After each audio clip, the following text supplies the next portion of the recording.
Tidak ada yang terlalu banyak dan terlalu sedikit. Khotbah ini disampaikan oleh sang guru ketika sedang berdiam di Jetavana tentang Atula sang umat. Atula adalah seorang umat yang hidup di Sawathi dan ia memiliki 500 umat pengikut. Suatu hari ia membawa para umat itu pergi ke wihara untuk mendengarkan Dhamma.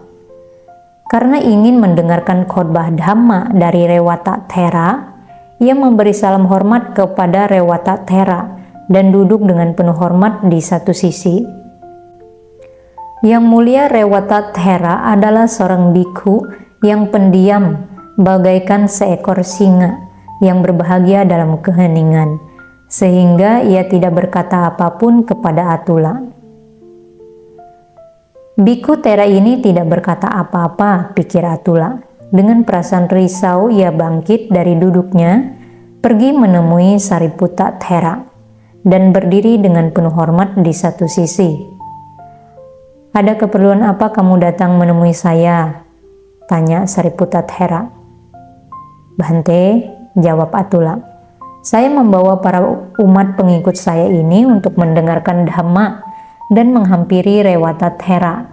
Namun beliau tidak berkata apapun kepada saya. Oleh karena itu saya merasa risau terhadap beliau dan datang kemari. Mohon berikanlah khotbah Dhamma untuk saya." "Baiklah kalau begitu umat," kata Sariputta Thera, "duduklah." Dan Sariputta Thera langsung menguraikan Abhidhamma dengan panjang lebar.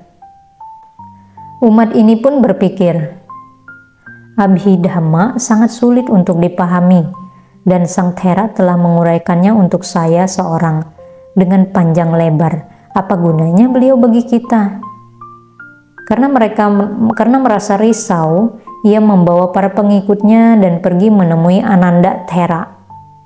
Ananda Thera berkata, "Ada apa umat?" Atula menjawab, "Bhante, kami menghampiri Rewata Thera untuk mendengarkan Dhamma dan tidak mendapatkan sepatah kata pun dari beliau. Karena merasa risau, kami pergi menemui Sariputta Thera dan beliau hanya menguraikan Abhidhamma kepada kami dengan panjang lebar beserta semua seluk-beluknya. Apa gunanya beliau bagi kami?" Kami sendiri berpikir, dan karena juga merasa risau terhadap beliau, kami pun datang kemari. Mohon berikanlah khotbah Dhamma untuk kami, Bhante. "Baiklah kalau begitu," jawab Ananda Thera, "duduklah dan dengarkan." Kemudian Ananda Thera menguraikan Dhamma untuk mereka dengan sangat singkat dan menjadikannya sangat mudah untuk dipahami.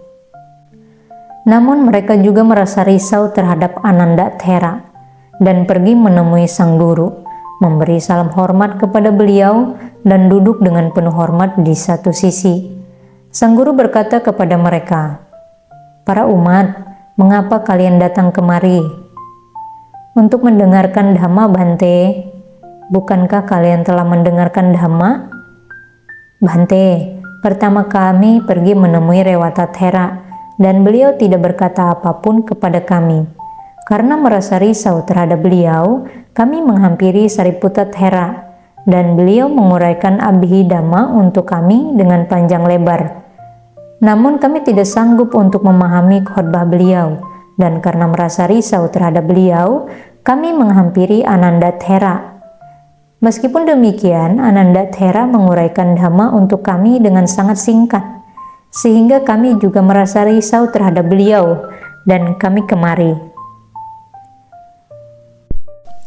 Sang guru mendengarkan perkataan mereka dan kemudian menjawab, "Atula, sejak dahulu sampai sekarang, orang-orang selalu terbiasa untuk menyalahkan orang yang tidak berkata apapun, orang yang berkata terlalu banyak, dan orang yang berkata terlalu sedikit. Tidak ada seorang pun yang pantas untuk selalu dicela tak selayaknya, dan selalu dipuji tak selayaknya. Bahkan para raja juga dicela dan dipuji oleh orang lain. Bumi, matahari, bulan, dan bahkan seorang Buddha yang tercerahkan sempurna ketika sedang duduk dan berbicara di tengah perkumpulan rangkap 4 juga dicela dan dipuji oleh orang lain. Celaan maupun pujian dari orang dungu tidak berfaedah, namun celaan maupun pujian dari orang yang terpelajar dan arif adalah celaan maupun pujian yang pantas. Setelah berkata demikian, beliau mengucapkan bait-bait berikut. Ini adalah sebuah pepatah tua Atula. Ini bukan hanya pepatah masa kini. Mereka mencela orang yang duduk diam.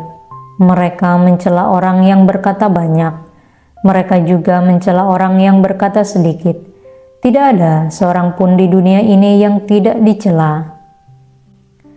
Tidak pernah ada, tidak pernah akan ada, sekarang pun tidak ada orang yang selalu dicela tak selayaknya dan selalu dipuji tak selayaknya.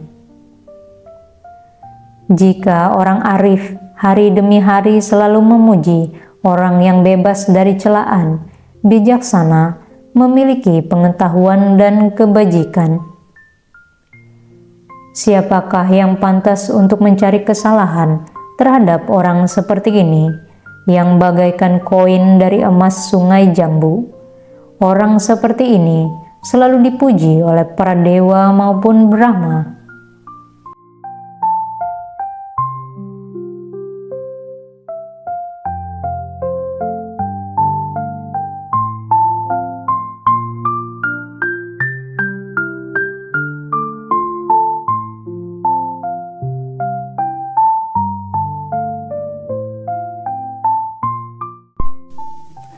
Kelompok 6 bikhu. Khotbah ini disampaikan oleh sang guru ketika sedang berdiam di Weluwana tentang para bikhu kelompok 6. Suatu hari, para bikhu kelompok 6 memakai alas kaki yang terbuat dari kayu dan membawa papan kayu dengan kedua tangan mereka, berjalan naik dan turun di atas sebuah batu yang permukaannya rata.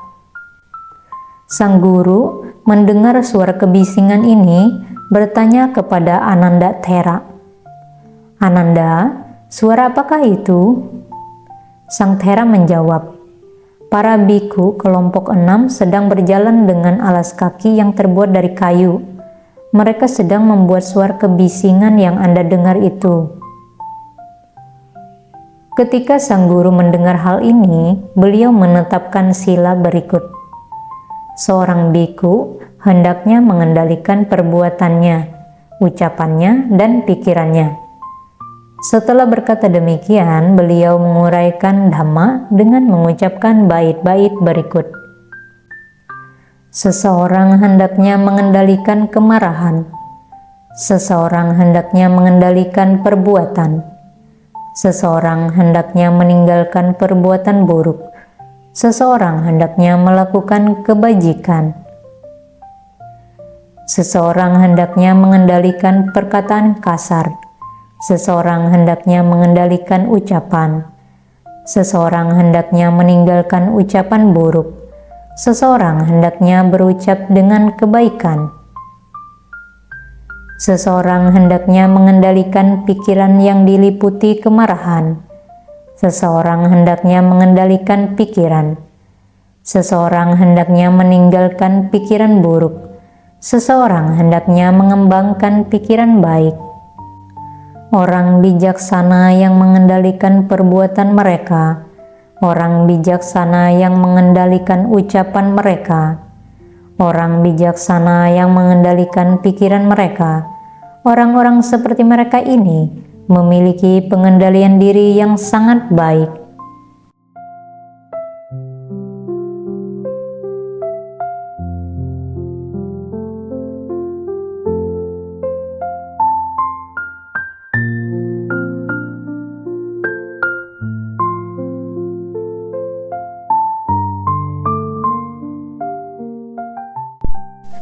Penjagal sapi dan putranya. Khotbah ini disampaikan oleh sang guru ketika sedang berdiam di Jetawana tentang seorang penjagal sapi. Seperti yang dikatakan bahwa di Sawathi hiduplah seorang penjagal sapi. Ia selalu membunuh sapi, memilih daging mereka untuk dijadikan sebagai santapannya sendiri, memasaknya, dan kemudian duduk sambil makan bersama anak dan istrinya. Sisa daging tersebut akan ia jual. Ia membunuh sapi selama 55 tahun. Selama itu pula sang guru berdiam di wihara yang bersebelahan dengan rumahnya. Ia bahkan tidak pernah sekalipun memberikan sesendok nasi kepada sang guru ataupun mendermakan nasi, karena ia memiliki daging untuk disantap. Ia pun tidak pernah memakan nasi. Suatu saat ketika hari masih cerah, setelah menjual sedikit daging sapi, ia memberikan sepotong daging sapi kepada istrinya untuk dimasak sebagai santapan malam hari, dan kemudian ia pun pergi ke kolam untuk mandi. Ketika ia sedang pergi, seorang temannya mendatangi rumahnya dan berkata kepada istrinya, "Berikanlah saya sedikit daging sapi yang hendak dijual oleh suamimu. Rumah saya telah kedatangan seorang tamu. Kami tidak memiliki daging sapi untuk dijual. Temanmu telah menjual habis semua daging sapinya dan telah pergi ke kolam untuk mandi. Janganlah menolak permintaan saya. Jika kamu memiliki sepotong daging sapi di dalam rumah, berikanlah kepada saya." Tidak ada sepotong pun daging sapi di dalam rumah, kecuali sepotong daging yang telah ditaruh oleh temanmu untuk dijadikan sebagai santapan malam hari. Teman penjagal sapi ini berpikir, jika tidak ada sepotong pun daging sapi di dalam rumah, kecuali sepotong daging yang telah ditaruh oleh teman saya untuk dijadikan sebagai santapan malam hari, dan jika ia tidak akan makan tanpa daging, maka ia pasti tidak akan memberikan daging ini kepada saya. Maka ia sendiri mengambil potongan daging sapi itu dan membawanya pergi. Setelah penjagal sapi ini selesai mandi, ia pulang ke rumah. Ketika istrinya menghidangkan nasi yang dimasak untuk dirinya dengan bumbu daun masakan sendiri, ia berkata kepada istrinya, "Di manakah daging itu?" "Suamiku, daging itu sudah tidak ada lagi. Apakah saya tidak memberikan daging itu untuk dimasak sebelum saya meninggalkan rumah?" Temanmu datang ke rumah dan berkata kepada saya, "Seorang tamu telah datang ke rumah saya. Berikanlah saya sedikit daging yang hendak kamu jual."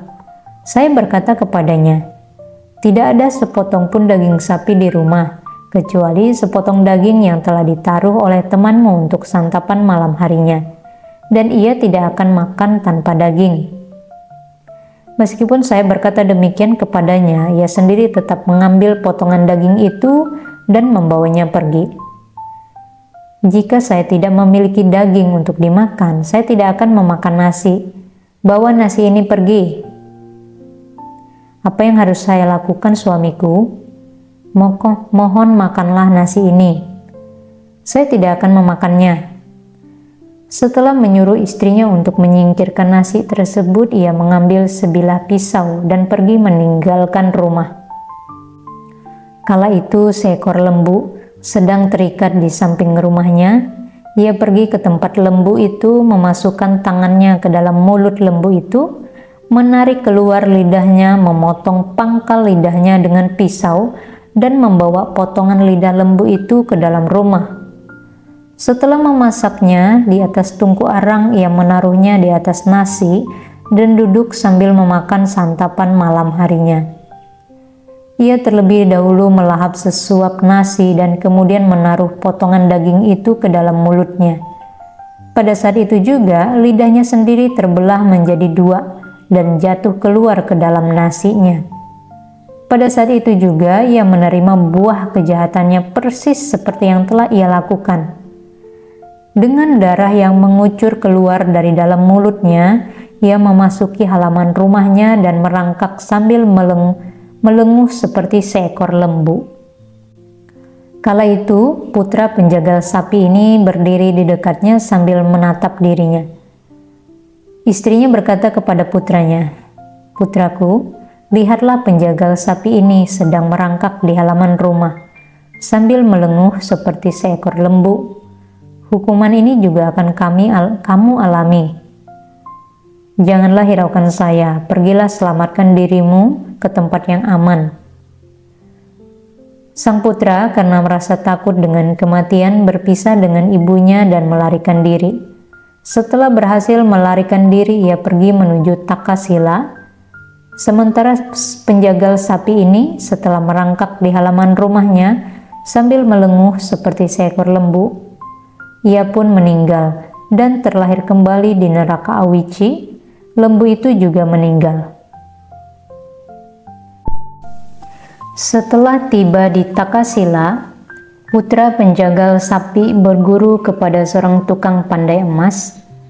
Suatu hari gurunya, ketika hendak berangkat ke desa, berkata kepada dirinya, "Kamu harus membuat hiasan tertentu."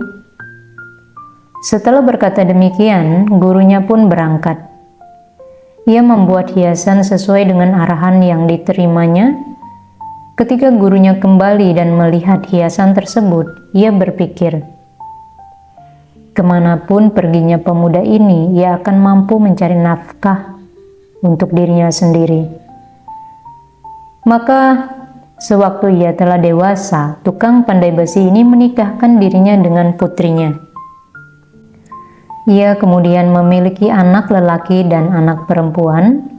Ketika para putranya telah dewasa, mereka memperoleh berbagai ilmu seni dan kemudian pergi hidup di Sawati, membangun rumah tangga mereka sendiri dan menjadi pengikut Sang Buddha yang taat.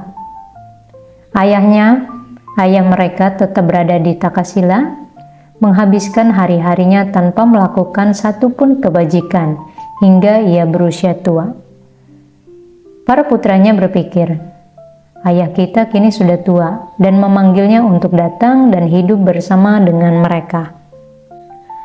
Lalu mereka berpikir, mari kita memberikan derma atas nama ayah kita. Kemudian mereka mengundang Sangha yang dipimpin oleh Sang Buddha untuk bersantap bersama dengan mereka. Pada keesokan harinya mereka menyediakan tempat duduk di rumah mereka untuk Sangha yang dipimpin oleh Sang Buddha, menghidangkan makanan untuk mereka, melayani segala kebutuhan mereka, dan pada akhir santapan berkata kepada sang guru, "Bhante, makanan yang kami dermakan untuk Anda ini berasal dari ayah kami. Oleh karena itu, mohon berikanlah rasa terima kasih untuk ayah kami." Sang guru kemudian menasihatinya dengan berkata, "Wahai umat, kamu adalah seorang lelaki tua. Tubuhmu telah rusak dan menyerupai sehelai daun yang layu. Kamu tidak memiliki kebajikan untuk dijadikan sebagai bekal di alam kehidupan berikutnya. Carilah tempat perlindungan untuk dirimu sendiri. Jadilah orang bijaksana, jangan menjadi orang dungu." Setelah berkata demikian, sang guru mengucapkan pernyataan terima kasih dan setelah itu mengucapkan bait-bait berikut. "Kini, kamu bagaikan sehelai daun yang layu. Ajalmu telah menanti. Ketika kamu hendak pergi, kamu tidak memiliki bekal untuk perjalanan. Jadikanlah dirimu sendiri sebagai pulau. Kamu harus berusaha keras. Jadilah orang bijaksana. Ketika kekotoran batinmu telah tertiup habis, dan saat kamu telah terbebas dari keinginan buruk, kamu akan pergi ke tempat surgawi, kediaman para orang suci." Pada akhir penyampaian khotbah ini, umat tersebut mencapai tingkat kesucian Sotapanna. Orang-orang yang berkumpul juga mendapatkan manfaat dari khotbah ini. Mereka juga mengundang sang guru pada keesokan harinya dan memberikan derma kepada beliau. Ketika sang guru telah selesai bersantap dan saat tiba waktunya beliau menyampaikan pernyataan terima kasih, mereka berkata kepada beliau, Bhante, makanan yang kami dermakan untuk Anda ini berasal dari ayah kami. Oleh karena itu, berikanlah rasa terima kasih untuk ayah kami seorang. Maka sang guru mengucapkan pernyataan terima kasih untuk dirinya dengan mengucapkan kedua bait berikut. Ajalmu kini telah dekat, kamu segera menghadapi kematian. Kamu tidak memiliki tempat tinggal selama perjalanan. Kamu tidak memiliki bekal untuk perjalanan. Jadikanlah dirimu sendiri sebagai pulau. Kamu harus berusaha keras. Jadilah orang bijaksana. Ketika kekotoran batinmu telah tertiup habis, dan saat kamu telah terbebas dari keinginan buruk, kamu tidak akan lagi mengalami kelahiran maupun usia tua.